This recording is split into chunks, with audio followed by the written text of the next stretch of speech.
Historien au micro, j'espère que vous allez bien. Ce soir, on va parler de 5 sujets tabous de notre société. Avant de commencer, like et abonne-toi, ça fait toujours plaisir. Il y a certaines histoires d'horreur, alors faites attention. Bref, sans plus tarder, on commence.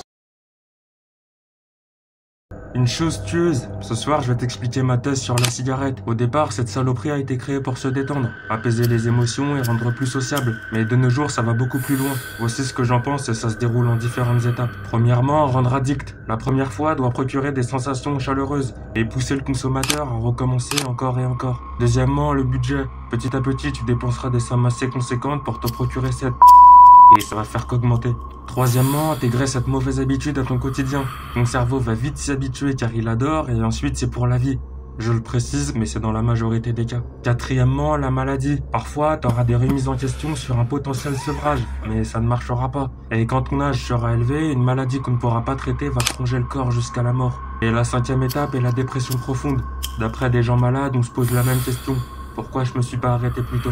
De plus, les points noirs sont multiples. Ce qui se trouve dedans te brûle le cœur à petit feu.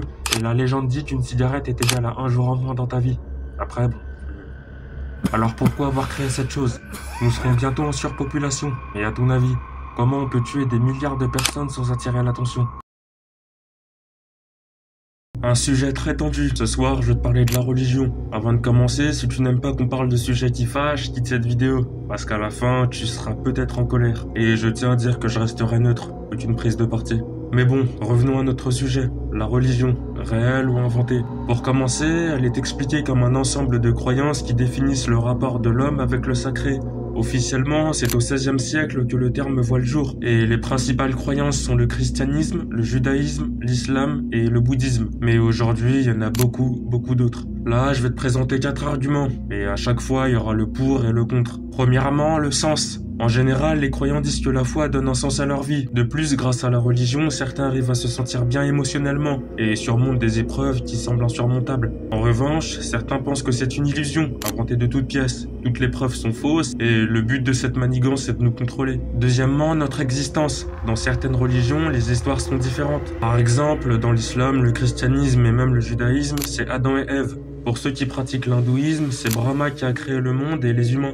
Désolé si je le dis mal. Après, les histoires varient selon les croyances. Mais d'un autre point de vue, on peut se dire que c'est faux. Et que notre seule mère est l'Australopithèque Lucie d'un point de vue scientifique. Troisièmement, l'héritage. Certains se disent qu'on n'a qu'une vie et que Dieu n'est pas réel. À la fin de notre existence, nous serons soit des morts mélangés à de la terre ou de la cendre dispersée dans l'air. Alors peu importe nos actions, qu'elles soient bien ou mauvaises, personne ne nous jugera. Mais d'un autre point de vue, les religieux croient au paradis et à l'enfer. Pas besoin de vous définir les termes, je pense que vous les connaissez déjà. Mais en gros, durant toute notre vie, nos actions sont observées. Et lorsque nous allons mourir, notre âme et nos actions seront jugées. Et en découlera une décision des dieux. Quatrièmement, les événements. Beaucoup de personnes ne croient pas en Dieu car ils se disent qu'il n'y a aucune preuve de son existence et les événements inexpliqués relèvent du hasard. Par contre, les croyants peuvent se dire que les événements surnaturels comme les visions, les guérisons miracles, etc. sont des messages que le Tout-Puissant transmet à son fidèle. Pour conclure, nous ne serons jamais la vérité sur ce sujet. Chacun pense à sa guise et on verra bien.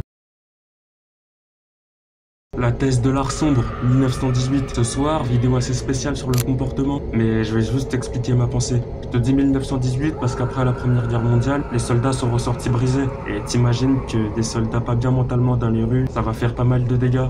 Et bon.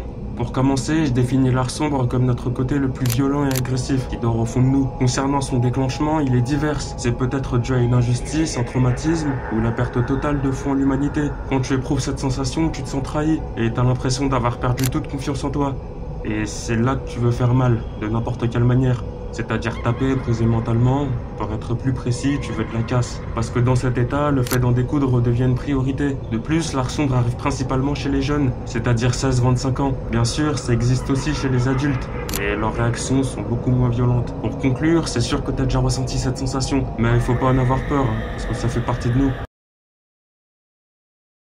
La belle vie devient l'horreur. Ce soir, je vais te parler de la malédiction d'Haddock. À l'origine, un petit garçon pauvre voulait beaucoup d'argent pour faire la fierté de ses parents. Et il se disait que peu importe la situation, il consacrerait sa vie au travail acharné. Mais en grandissant, il a vite réalisé que notre monde n'était pas celui des merveilles. Et qu'un pauvre qui voulait devenir riche, c'était pratiquement cause perdue. Voulant gagner beaucoup d'argent rapidement, Haddock va commencer une carrière dans le crime. Car il savait pertinemment que le sale boulot, personne n'oserait le faire. Pour ne rien arranger, il perdra son père. Et sa mère tombera gravement malade. Au vu de la situation, il perdra à les pédales. Et chaque jour, il ne pensait qu'à la même chose. Pourquoi notre imagination n'est pas réelle? Un beau matin, alors qu'il partait pour faire ses activités illicites, il va tomber nez à nez avec un bracelet. Normal à ses yeux, mais maudit par les forces de l'ombre. Avec l'objet, il y avait une lettre. Avec ce bracelet, ton imagination deviendra réelle.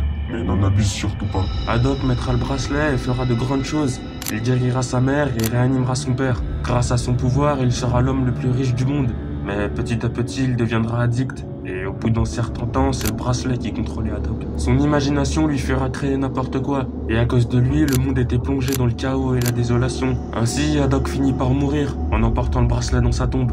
Et de ce qu'on sait, celui qui pense changer le monde sera l'héritier. Mais n'oubliez pas, n'abusez jamais du bracelet. Le sevrage brutal. J'hésitais vraiment à faire cette vidéo pour des raisons de sécurité, mais bon, ce que je vais te dire aujourd'hui ne doit pas être reproduit, parce que les dégâts pourraient être conséquents. Pour revenir au sujet, cette pratique apparaît en 1935. En quoi ça consiste? C'est simple. Imaginons que tu sois dépendant à une substance qui te détruit le corps. Drogue, alcool, clope, etc. Une personne comme un ami ou un membre de ta famille va volontairement t'enfermer quelque part et te maintenir en vie jusqu'à ce que ton addiction s'efface. Bien sûr, ce procédé possède des risques, c'est-à-dire des crises d'épilepsie, de sévères hallucinations et parfois une crise cardiaque. Ces effets ne vont pas forcément arriver, mais quand ton corps va ressentir le manque, t'auras très mal et c'est là que le travail va réellement commencer. De plus, les gens qui pratiquent le sevrage brutal sont souvent désespérés et veulent voir leurs proches en meilleure santé aux dépens de leur vie. Alors oui, je vais encore me répéter, mais ce que je te raconte ne doit vraiment, mais vraiment pas être reproduit. Parce que c'est un pari très risqué. Il y a des chances pour que la personne s'en sorte indemne, sans séquelles et sans sensation de rechute. Mais il y a d'autres possibilités. Le sevrage peut marcher, mais la personne va rechuter, car l'addiction est trop forte. Et l'autre variante, c'est qu'elle soit complètement rétablie, sauf qu'elle aura des traumatismes sévères. Voilà pour les 5 histoires. N'hésite vraiment pas à me dire ce que t'en penses en commentaire, et un grand merci pour le nombre d'abonnés, parce que j'ai commencé il y a 4 mois, et d'avoir ça maintenant, ça fait vraiment plaisir. Encore une fois, abonne-toi, et à plus pour une prochaine vidéo. Salut.